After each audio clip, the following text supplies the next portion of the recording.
Muito boa tarde, muito obrigado. Quero cumprimentar todos.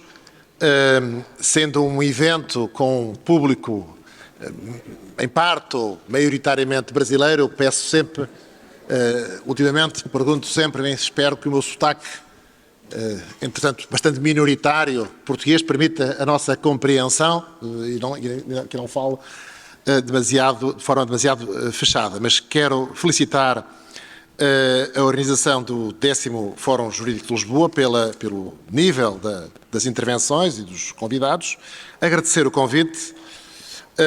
Vamos falar sobre o sistema de governo neste painel e, em particular, sobre o sistema semipresidencialista, o semipresidencialismo. O título entre a modalidade de pendor parlamentar e a modalidade de pendor primo-ministerial. Esta categoria híbrida ou intermédia entre o sistema presidencialista e o sistema parlamentar ou parlamentarista, que alguns notam que teria sido destacada primeiro por Maurice Duverger, impôs-se uma série de países, entre os quais também Portugal, embora eu penso que a experiência portuguesa mostra bem a evolução ao longo dos tempos, porque houve já alterações também no sistema português, já no domínio desta Constituição, e também a flexibilidade de acordo com alguns fatores que introduzem possibilidades de variação no sistema de governo na prática, como, por exemplo, a relação entre o Presidente da República e a maioria, o facto de haver ou não maioria no Parlamento, enfim, o próprio desenho constitucional dos poderes, que também já variou até 82 e depois de 82, a questão de saber se o Presidente da República pode ou não demitir o governo. Em Portugal só o pode fazer se estiver em perigo o regular funcionamento das instituições democráticas. O que pode fazer é dissolver o Parlamento livremente, mas é um poder diferente. Portanto, há aqui um conjunto de variáveis que mostram diversas possibilidades do sistema semipresidencialista e até diferentes interpretações variáveis no tempo, de acordo com os protagonistas, que nos mostram que é preciso, digamos, concretizar estes tipos. Talvez isto são realmente sistemas que devem ser caracterizados segundo o pensamento tipológico, a meu ver, pelo menos, e que teremos aqui com certeza uma boa oportunidade, dado o elevadíssimo nível dos palestrantes, para esta discussão. A mim não me compete mais do que dizer estas palavras na introdução. Eu vou saudar, fazer uma pequena apresentação dos palestrantes. Vamos começar por ouvir, segundo a ordem que está no painel, o professor Carlos Banco de Moraes, professor catedrático da Faculdade de Direito da Universidade de Lisboa, doutor em Direito pela Universidade de Lisboa, coordenador científico do Centro de Investigação de Direito Público e consultor sénior do Centro Jurídico da Presidência do Conselho de Ministros de Portugal, a quem agradeço também o facto de me ter convidado. Seguidamente, à distância, vamos ouvir o ministro Gilmar Ferreira Mendes, que está a acompanhar-nos por teleconferência, ministro do Supremo Tribunal Federal do Brasil, uma pessoa que dispensaria apresentações para a maior parte dos presentes, professor do Instituto Brasileiro de Ensino, Desenvolvimento e Pesquisa e doutor em Direito pela Universidade de Münster. Depois, numa perspectiva talvez mais de ciência política, não sei se será jurídica constitucional ou de ciência política, a professora Marina Costa Lobo, investigadora do Instituto de Ciências Sociais da Universidade de Lisboa e doutora em ciência política pela Universidade de Oxford. E, finalmente, uma pessoa que será mestre de muitos dos aqui presentes, provavelmente, muito conhecido, o professor Manuel Gonçalves Ferreira Filho, professor emérito de Direito Constitucional da Universidade de São Paulo, doutor em Direito Constitucional e Instituições Políticas pela Université Paris I Panthéon-Sorbonne e doutor honoris causa da Universidade de Lisboa, a quem exprimo o meu gosto em revê-lo. Encontramos já há bastantes anos num encontro promovido por um constitucionalista francês, professor Favoreux, em Aix-en-Provence. É com muito gosto que o reencontro para ouvir hoje. Então passo sem mais a palavra ao professor Carlos Banco de Moraes. Muito obrigado.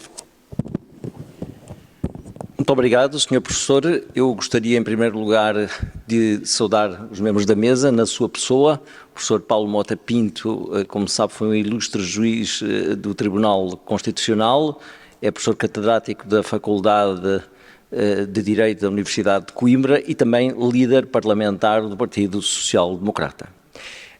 Gostaria também de cumprimentar o ministro Gilmar Mendes, meu parceiro, amigo e parceiro de muitos eventos, e desejando-lhe, obviamente, uma pronta recuperação, enfim, desta moléstia inesperada que o atingiu.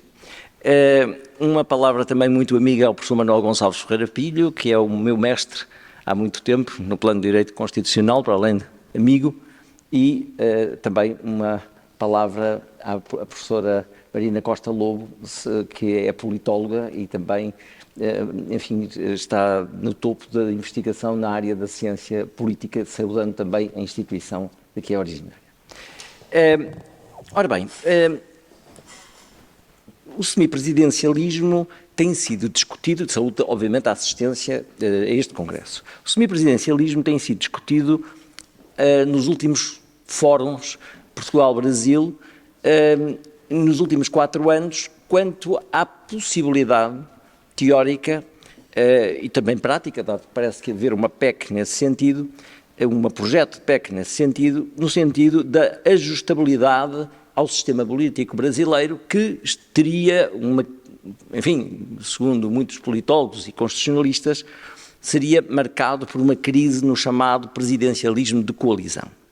Ora, rememorando algo que já foi dito em seminários anteriores, importa situar na perspectiva jurídico-constitucional, em Portugal, o que é o semipresidencialismo. E, muito sinteticamente, a definição dada pelo professor Marcelo Rebelo de Sousa parece a mais clara e é aquela que eu tenho adotado também nos manuais que tenho escrito.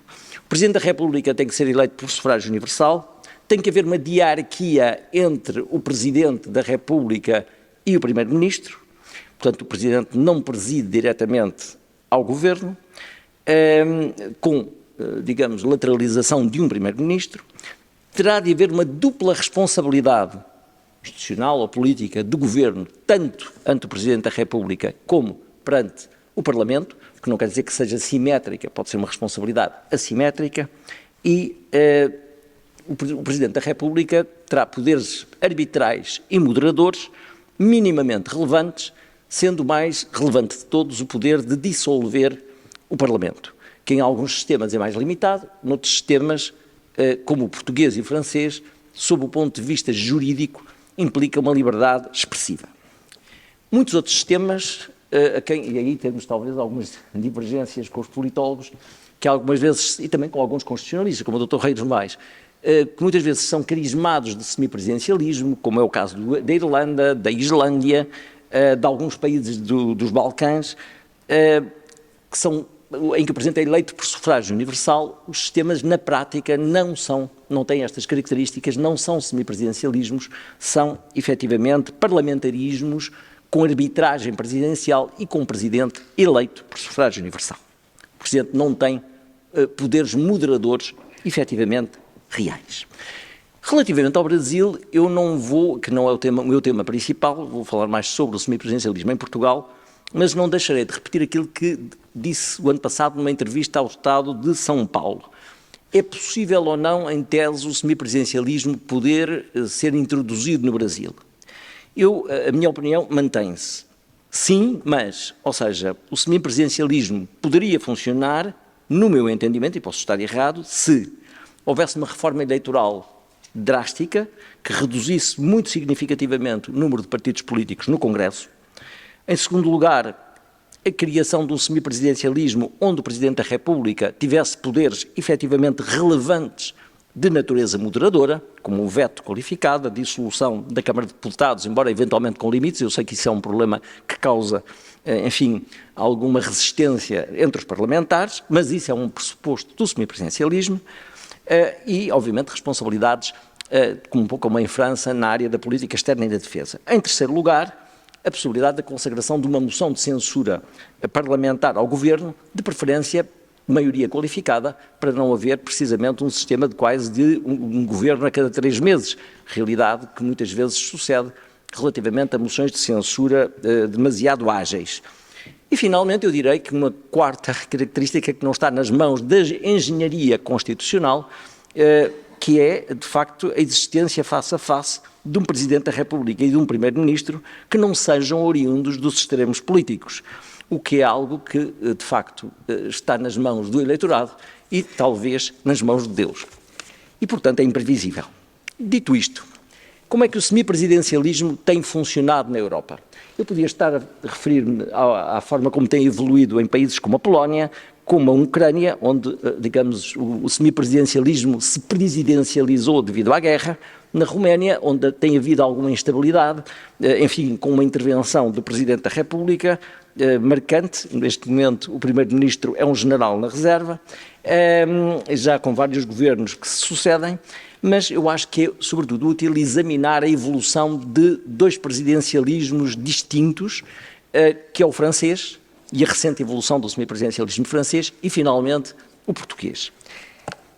Eu direi que, em França, nós tivemos, o semipresidencialismo foi concebido de forma, enfim, tailor-made, assim, à medida do general de Gaulle, pela Comissão de Debré, ainda sem eleição do Presidente por sufrágio universal, mas à medida de um figurino em que haveria, ordinariamente, um Presidente da República, um governo da mesma cor política do Presidente da República e uma maioria parlamentar. Este foi o figurino originário que esteve na concepção do semipresidencialismo. Claro que em 88, penso que foi 86, houve algo que não estava totalmente previsto ou que era receado, que foi a primeira coabitação entre Mitterrand e Chirac. Ou seja, uma eleição parlamentar que deu maioria absoluta a um partido diferente, ou melhor, antagónico, do Presidente da República. Portanto, o Presidente da República teve que coexistir precisamente com um Primeiro-Ministro e um Parlamento relativamente adverso. E, portanto, a coabitação é uma realidade, como se sabe, difícil. O Presidente diminui os seus poderes, não é propriamente o verdadeiro chefe do Governo, pode presidir ao Conselho de Ministros, mas o Primeiro-Ministro é, de facto, o chefe do Governo por excelência. O Presidente está presente, quando não delega funções, e mantém um poder, essencialmente, de controle político. Espera, muitas vezes, a oportunidade para dissolver o Parlamento e tentar que uma maioria parlamentar lhe possa ser favorável. Ora, o sistema francês tem vacilado precisamente entre aquilo que se chama a confluência, Presidente, Governo, maioria, em que o Presidente é o chefe do Executivo e o Primeiro-Ministro tem um poder subalterno, portanto ele é o chefe do Governo e o chefe indireto da maioria, embora muitas vezes se distancie dos aspectos mais desagradáveis da governação, e as coabitações que não têm sido muitas. Houve essencialmente 3 coabitações. Portanto, a normalidade é a confluência. Ora, sucede que, mesmo em confluência, ou seja, na situação que eu descrevi, houve poucas situações em que o partido do Presidente, ou da coligação do Presidente, não teve maioria absoluta. São situações extraordinariamente raras. Sucedeu entre 58 e 62, em que o partido de Gaulle tinha uma coligação que depois sucumbiu e de facto houve depois uma moção de censura que derrubou, a única da história francesa, que derrubou o governo de Georges Pompidou. O Presidente dissolveu e, pura e simplesmente, o partido presidencial obteve a seguir uma maioria absoluta e houve uma reforma da Constituição para reforçar os poderes presidenciais com a eleição direta. Houve entre 88 e 92 uma dissolução do Presidente Mitterrand, que obteve uma maioria quase absoluta, portanto que não prejudicou demasiado a governabilidade, porque houve um acordo com os Verdes e com o Partido Comunista, que não integraram, todavia, o governo, mas mesmo assim foi um período instável. Multiplicaram-se governos, o Presidente Mitterrand mudava de Primeiro-Ministro como quem muda de camisa, Rocard, Cresson, Berrey-Geoffroy, e depois mais tarde o Partido Presidencial perdeu as eleições. Mesmo assim, houve uma certa estabilidade. Ora, agora, nas eleições de algumas semanas, surge uma realidade diferente. O bloco presidencial centrista, o Presidente ganhou, foi reeleito, houve eleições, só que nessas eleições o partido do Presidente da República, tendo ganho as eleições com maioria relativa, não alcançou, portanto, como tal, a maioria absoluta, nem sequer com uma coligação com outros pequenos partidos. Neste momento há uma situação inédita dentro de um parlamento, de um hung parliament, como se diz em Inglaterra, que é precisamente uma maioria relativa e 2 blocos nos extremos políticos que farão oposição e que não, de alguma forma, não ajudarão de modo algum a governabilidade. Um bloco de direita radical e um bloco de esquerda radical. E, portanto, nós vamos ter em França um governo minoritário que é inédito, que vai flutuar com acordos eventualmente conjunturais, e dir-se-á, bom, o Presidente esperará o momento para dissolver, que só pode fazer daqui a um ano.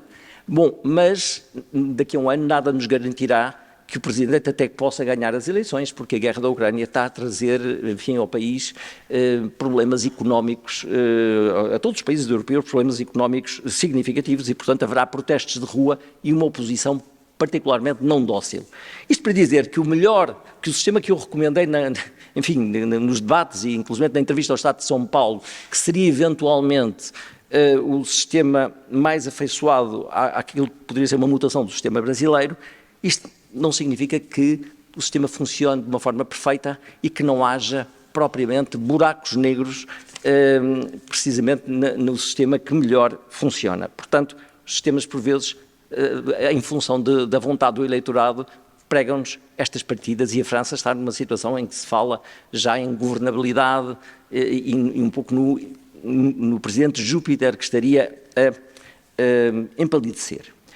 Eu sei que tenho 5 minutos, vou abusar de mais 3, se for possível, para, enfim, relativamente ao sistema português, dizer o seguinte: o sistema português tem vacilado fundamentalmente entre aquilo que se chama um semipresidencialismo dependor parlamentar, quando não há uma maioria absoluta, quando o governo, de alguma forma, não é suportado por uma maioria absoluta, e um sistema que podemos chamar, não vou chamar um sistema parlamentar de gabinete, mas chamarei um semipresidencialismo dependor governativo ou primo-ministerial, quando, efetivamente, existe uma maioria absoluta monopartidária e em que o Primeiro-Ministro, de facto, controla essa maioria parlamentar.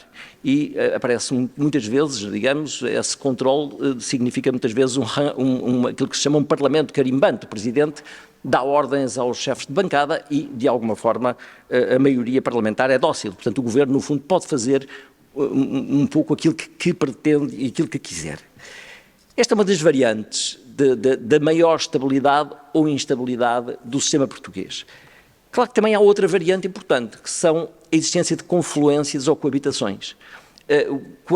Mas em Portugal as confluências têm sido raras e todas elas, nomeadamente o pouco tempo que teve o Dr. Mário Soares em funções, o período do Presidente Sampaio também em confluência com o Partido Socialista e o professor Cavaco Silva uns anos também com o Partido Social Democrata, as confluências têm resultado habitualmente num apagamento da figura do Presidente da República. O Presidente da República tem, sobretudo, uma gestão essencialmente mais parlamentar e um maior destaque, efetivamente, com o Governo. As coabitações é que têm sido para o nosso de cada dia e temos tido muitas coabitações de vários tipos. Tivemos a coabitação do General Yanes à direita e à esquerda, que foi uma coabitação conflitual com os diversos governos que foram surgidos e nos 2 mandatos do Presidente. Tivemos uma coabitação também difícil entre o professor, mas agora eu falaria nos 3 mandatos seguintes, quer o Presidente Mário Soares, quer o Presidente Sampaio, quer o Presidente Cavaco Silva, tiveram primeiros mandatos em que a coexistência com governos diferentes foi uma coexistência ou colaborante ou fria. Os segundos mandatos implicaram sempre uma maior tensão e uma maior turbulência. Portanto, diz-se sempre que o Presidente não pode ser reeleito e no seu segundo mandato, se está em coabitação com uma maioria diferente, o Presidente escrutina mais e muitas vezes, como o Dr. Mário Soares, transformou-se no verdadeiro líder da oposição. Embora o governo do professor Cavaco Silva tenha, digamos, não dissolveu e o governo do Presidente Cavaco Silva manteve-se até ao fim. E agora, aquilo que eu pergunto, e esta situação manter-se-á?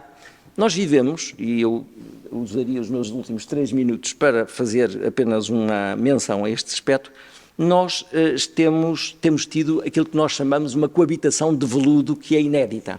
Temos um Presidente eleito pelo centro-direita, um governo minoritário do Partido Socialista e o Presidente da República tem sido, curiosamente, e aliás criticado também em parte por setores da oposição, que o apoiou nas eleições presidenciais, o Presidente da República tem sido o principal amparo de um governo socialista, quer em 4 anos em coligação com o Partido Comunista e com a extrema-esquerda, quer durante os 2 anos de pandemia, governando sem esse acordo e, enfim, a pandemia também ajudou à estabilidade do governo, porque ninguém queria pôr em causa precisamente essa estabilidade. Depois, o atual Presidente da República, precisamente o professor Marcelo Rebelo de Sousa, com quem iniciei esta intervenção, citando a sua definição de semipresidencialismo, efetivamente tem sido, digamos, um garante da estabilidade de um governo, enfim, de ordem diversa, situação que, aliás, se tornou clara a partir do momento em que decidiu e que anunciou que dissolveria o Parlamento se o orçamento fosse reprovado precisamente no Parlamento. Realidade que aconteceu. Ora, esta dissolução parlamentar apanhou os partidos da oposição, nomeadamente o Partido Social Democrata e o Partido Democrata Cristão, o CDS, em momentos de luta pela liderança, de eleições internas pela liderança. Portanto, a oposição do centro-direita foi apanhada no seu pior momento.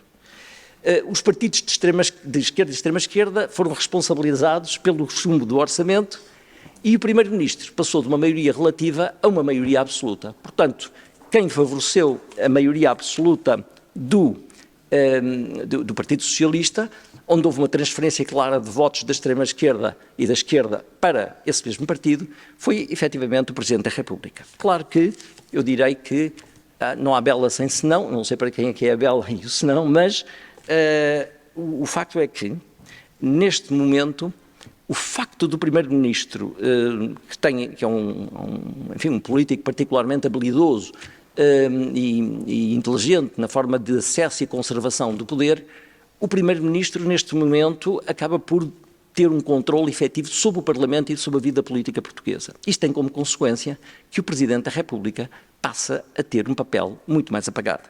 Se vetar, o veto poderá ser, pura e simplesmente, superado por maioria absoluta no Parlamento. Claro que pode usar o Tribunal Constitucional, que não usou no primeiro mandato. Aliás, eu direi que o Presidente usou muito pouco os seus poderes jurídicos e usou muito mais o poder da palavra, mas, presentemente, o Presidente usa mais o Tribunal Constitucional, que subsidiarizou durante o seu primeiro mandato. Eu diria que como é que vai funcionar, digamos, o sistema nos próximos tempos? O Presidente tem que ter algum espaço. E a ligação entre Presidente e Primeiro-Ministro é uma realidade particularmente importante, dado que o semipresidencialismo, já disse, tem várias fases. O Presidente Marcelo Rebelo de Sousa, como comentador, disse um dia na televisão, antes de ser Presidente, que havia presidentes herbívoros, havia presidentes carnívoros. Claro que há outras variantes. Há os omnívoros, portanto, que são os dois ao mesmo tempo, os generalianos, e há os hematófagos, como o Presidente Mitterrand, que ia vampirizando os seus primeiros ministros, que tinham que aguentar, de alguma forma, a erosão dos protestos públicos. Existem também presidentes necrófagos, mas eu não vou dar exemplos. De qualquer forma, no presente caso, o Presidente da República é um herbívoro, curiosamente aquilo que tentou rotular o professor Cavaco Silva, mas o Presidente é claramente um herbívoro, e o Primeiro-Ministro é um Primeiro-Ministro decisionista. E eu acho que a combinação funciona bem por hora. Se tivéssemos um Primeiro-Ministro cesarista e um Presidente carnívoro, obviamente que haveria um curto-circuito no sistema. Portanto, a combinação por hora funciona bem, em benefício da República, dirão alguns, e do Governo, não sei. Todavia, no futuro, estas cartas de tarot político podem revelar combinações diferentes. E por isso é que eu digo no Brasil, porque no Brasil e também em Portugal admira-se muito o sistema semipresidencialista português. Bom, nunca sabemos, de facto, com estas combinações, quem será o Primeiro-Ministro e quem será o Presidente da República e como se irão coordenar. Portanto, o sistema português tem que ser visto com estas cautelas. Peço desculpa, eu sei que excedi o tempo, mas agradeço a vossa paciência. Obrigado.